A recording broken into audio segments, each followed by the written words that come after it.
La Comédie des erreurs, c'est une pièce de Shakespeare qui, comme son nom l'indique, est une comédie. Et elle met en scène l'histoire de deux fois deux jumeaux. Donc il y a les Antipholus et les Dromio, qui sont séparés par un naufrage quand ils sont enfants. Et ils se retrouvent tous, donc les deux Dromio et les deux Antipholus, dans la même ville quand ils sont adultes, sans le savoir. Et c'est un jeu formidable de quiproquos, de rebondissements, parce qu'un Antipholus rencontre un Dromio en pensant que c'est l'autre, sans le savoir, parce qu'ils se ressemblent les deux physiquement absolument. Et c'est une magnifique comédie des erreurs, ou comédie des errances ou des errements. Ce qui m'intéresse dans la comédie des erreurs, c'est que c'est écrit par Shakespeare. Et pour moi, c'est un auteur absolument génial. Il a écrit des comédies incroyables, des drames fantastiques. Et ce qui est drôle, c'est qu'en fait, on pourrait dire que les comédies, elles commencent dans la tempête et elles finissent dans le calme. Et les tragédies, elles commencent dans le calme et elles finissent dans la tempête. Et je trouve que ça résume bien toute l'œuvre de Shakespeare, en fait. Parce qu'on est toujours dans une tension entre des choses très basses et des choses très élevées. Entre le rire et la métaphysique. Et c'est vraiment, ça me fascine. Shakespeare me fascine. Alors on a toujours l'habitude de dire que Shakespeare c'est notre contemporain. C'est facile. Mais c'est pas suffisant. En fait, cette pièce, ce qui est intéressant à mon avis, c'est plutôt son caractère universel. Donc pas uniquement pour aujourd'hui, mais de tout temps, il y a 400 ans, il y a 300 ans. Et l'universalité des thématiques, c'est toutes les questions d'identité. Qui on est? Est-ce que notre apparence physique nous détermine? Est-ce que notre genre biologique nous détermine?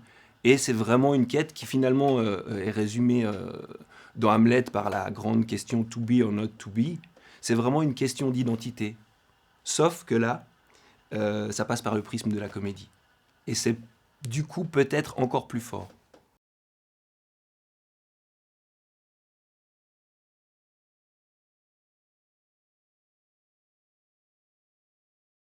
La comédie des erreurs, elle porte en germe tout le théâtre de Shakespeare.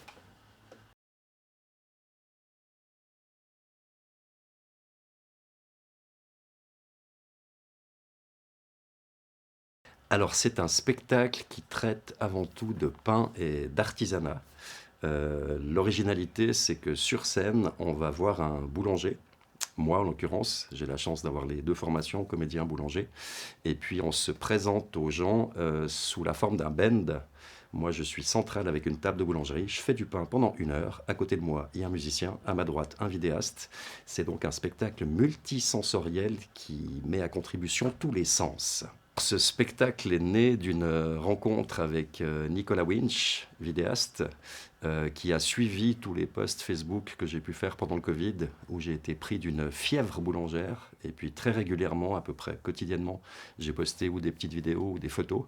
Et Nicolas, par sa passion pour l'image, un jour m'a dit, mais de ces beaux gestes, de tout cet artisanat que tu fais chaque jour, on pourrait en faire un spectacle. Du coup, on s'est dit, bah, banco, on a tenté le coup, et le spectacle a été créé à Lausanne en janvier 2023. Alors je pense que plus consciemment ou non, la notion de pain, elle nous touche tous. Ça nous ramène à une notion d'essentiel. Évidemment, c'est la nourriture de base dans la plupart des cultures sur la Terre, sur la planète. Et puis c'est vraiment un truc ancestral qui nous bouleverse, qui nous touche, qu'on le veuille ou non. Et le pain serait aussi le signe d'une société qui est civilisée, simplement parce qu'elle maîtrise à la fois la terre, le feu, l'eau. Et puis en partant de toute cette chaîne, ben, au final, on arrive à faire du pain. On l'a défini un peu comme un acte poético-militant, dans le sens où dans le spectacle, il y a une voix intérieure que les gens entendent, qui est diffusée, qui est préenregistrée, où on balance plein de petites phrases sur l'évolution de la boulangerie, sur les drames de la boulangerie, comment on a boosté les blés, comment on a trafiqué le blé, et comment aujourd'hui, à l'image un peu de notre société, comment le monde de la boulangerie marche à l'envers. Donc on est passé toute une période de surproduction où on mettait des tonnes de levure pour produire beaucoup et vite. Et puis ce spectacle nous ramène à une forme de lenteur. Au niveau théâtral, c'est aussi assez intéressant parce que en général, dans le théâtre, il y a souvent des ellipses de temps. Et puis là, le boulanger doit prendre réellement le temps nécessaire à faire ses actions. Sur scène, je ne peux pas aller plus vite que nécessaire.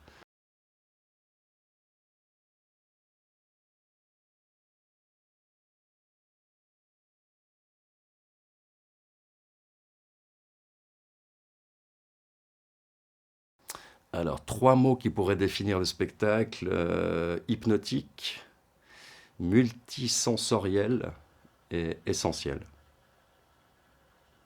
C'est les mots qui sont revenus le plus souvent dans la bouche des spectateurs qui l'ont vu.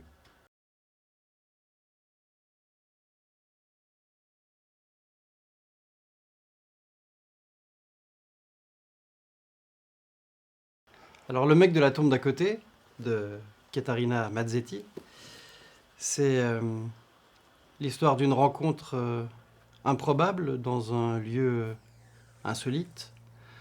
Il y a un peu de suspense, selon moi, parce que on ne sait pas ce qui peut se passer entre ces deux êtres qui n'ont strictement rien à voir l'un avec l'autre.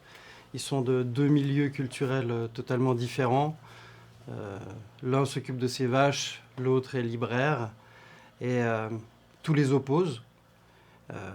Et c'est assez fascinant de découvrir ces deux êtres qui avancent, qui se rencontrent, et de voir comment est-ce que... Voilà, de savoir si oui ou non cette histoire d'amour peut déboucher sur quelque chose. C'est drôle, c'est caustique, c'est sarcastique, c'est violent, c'est tendre. Tendu et tendre, affectueux. C'est une histoire d'amour. C'est une histoire d'amour. C'est une rencontre. C'est de voir comment un homme et une femme qui viennent d'un même pays ne peuvent parfois pas du tout complètement se rencontrer, n'ont pas les mêmes envies, les mêmes points de référence, les mêmes vies et les mêmes attentes, mais il y a souvent un besoin de se rencontrer, besoin d'amour. Mais comment on peut exister avec ça et comment on peut laisser la place à l'autre? Ça parle de relations humaines. Là, en l'occurrence, c'est entre un homme et une femme, mais la relation amoureuse, elle peut... peu importe le genre. Et ce qui est intéressant, c'est de voir comment ces deux êtres que tout oppose essayent, malgré tout, sont attirés l'un par l'autre. Il y a de l'attirance physique, il y a de l'attirance, il y a du désir. Et comment, malgré leurs différences de caractère, d'éducation, ils essayent l'un et l'autre de maintenir cette relation. Donc ces deux personnages se rencontrent dans un lieu totalement improbable, dans un cimetière. Les deux vivent un deuil. On va pas forcément tout révéler maintenant. Il faudra venir voir le spectacle pour savoir qui est en deuil de qui.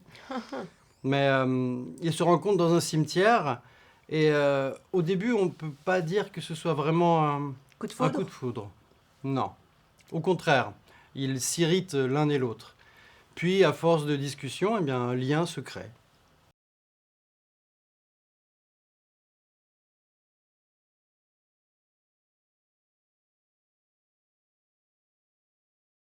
La rencontre de ces deux personnages se fait dans un moment... Pardon, ça se fait pas de parler à la bouche pleine. Mais Je lui fais goûter mes boulettes. son personnage prépare des boulettes de viande tout le temps.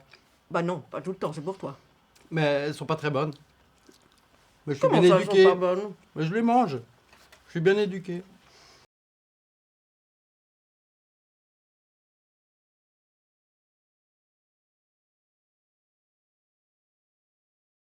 Crocodile, c'est l'histoire de Muriel et François qui invitent leurs voisins à dîner.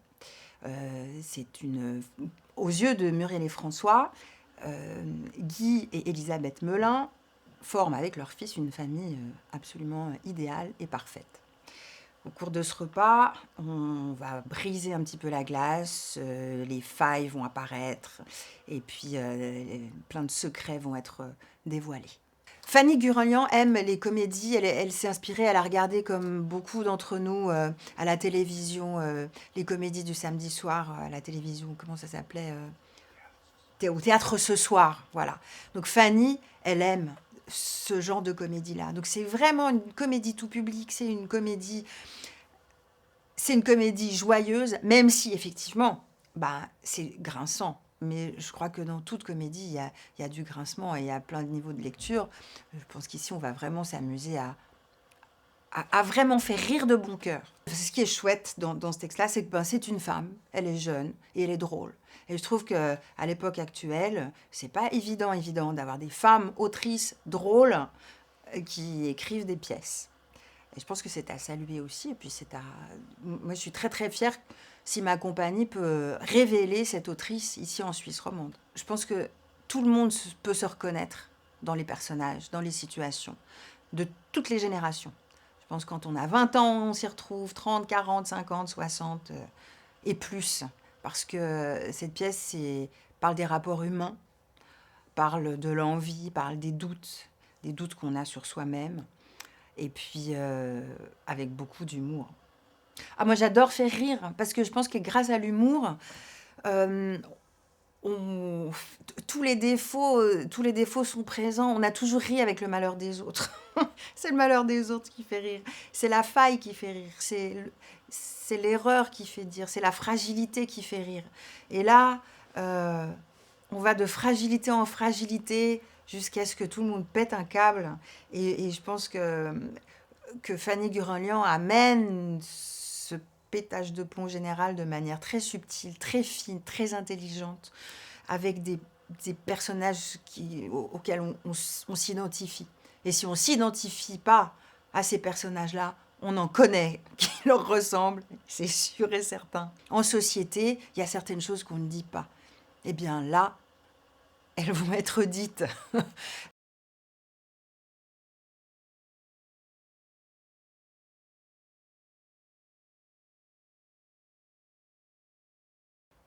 Les menottes, c'est un petit peu, ça fait penser à Cluedo, mais c'est pas du Cluedo, mais je pense que vous verrez pourquoi. Pourquoi j'ai amené des menottes ici.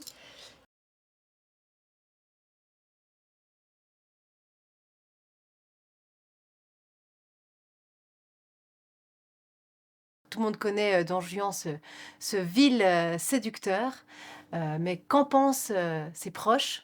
Il était forcément un fils, il avait peut-être des frères et sœurs, et même certainement des enfants. Ouais, plusieurs. Plusieurs. Et peut-être une fille. Et s'il avait une fille? Si Don Juan avait une fille, qu'est-ce qu'elle dirait? Qu'est-ce qu'elle dirait de son papa? Est-ce que c'était un chouette papa, pas un bon papa? Est-ce que ça changerait notre vision sur Don Juan? Si tout d'un coup sa fille disait « Oh, mais c'est un très chouette papa, un gentil papa ». Il se base sur le Don Juan de Molière et sur le Don Giovanni de Mozart. On va reprendre des textes des deux œuvres, la musique et l'œuvre, et des parties qui sont des parties à nous, qui sont des parties écrites de plateau sur les personnages en fonction de nos envies, des choses dont on a envie de parler. Don Juan est un personnage un peu iconique, il se disait libre, mais aussi comme un autre personnage aussi qui est devenu aussi iconique, Carmen de Bizet, qui tous deux étaient des personnages séducteurs et qui ont vivaient de vivre de façon libre. Mais la différence entre les deux, c'est que Carmen était une bohémienne et qui a été assassinée par un homme jaloux, alors que Don Juan était un homme de pouvoir que seul le ciel pouvait condamner, parce que les hommes n'étaient pas en mesure de le juger. En tant que compagnie Comic Opera, on est des amoureux des classiques, même si parfois on s'amuse à explorer d'autres univers, à créer des œuvres totales du début à la fin. On aime aussi ce répertoire et toujours ce répertoire. Finalement, les chanteurs d'opéra, c'est un petit peu comme des musées vivants. C'est de la musique qui existe. Des gens vont au musée voir des œuvres. Et ben nous, pour que ces œuvres puissent exister, il faut continuer de les faire vivre. Des spectateurs nous reprochent de plus en plus qu'on ne chante pas assez dans nos spectacles. Et c'est vrai qu'avec Davidé, on aime de plus en plus la comédie et avoir du texte parlé et non chanté.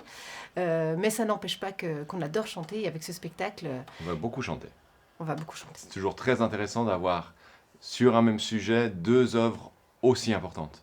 Le Don Juan de Mozart, c'est juste un monument pour l'opéra. Ça reste un classique des classiques. Il est spectaculaire. Et il avait choqué quand il est sorti. Et il continue toujours d'interloquer les spectateurs. Et le Don Juan de Molière aussi, c'est une œuvre qui est intemporelle, qui est encore jouée. Et de pouvoir, pour des interprètes, confronter deux œuvres aussi importantes, de plumes, de façon de voir un même personnage, et aussi de confronter un petit peu les différences entre ces deux auteurs, c'est une chance Jubilatoire. ouais, on peut dire.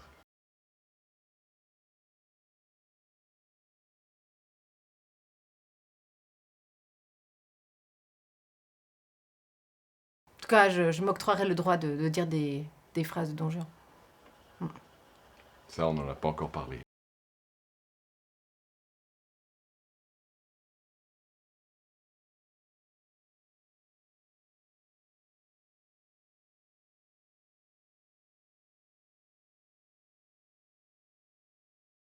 Alors, comme à chaque saison, le Théâtre Le Crève-Cœur ouvre ses portes 3 dimanches matins pour 3 moments d'exception.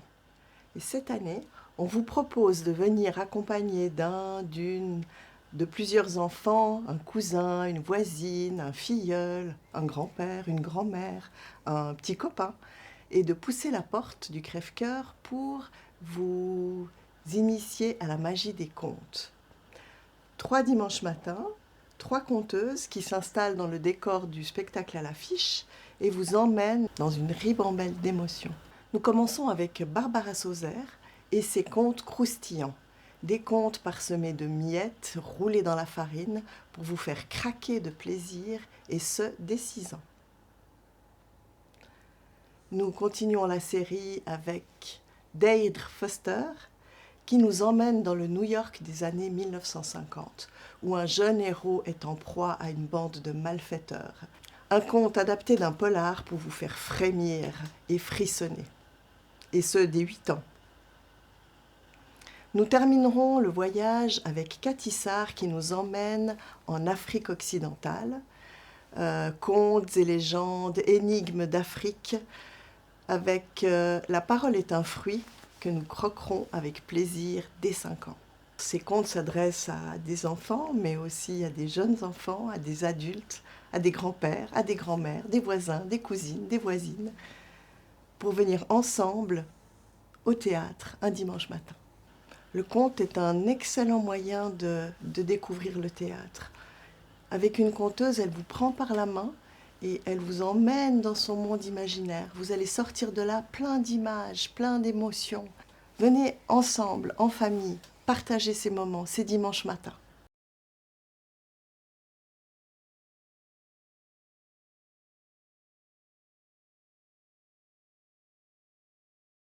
C'est super troublant, ce machin qui passe.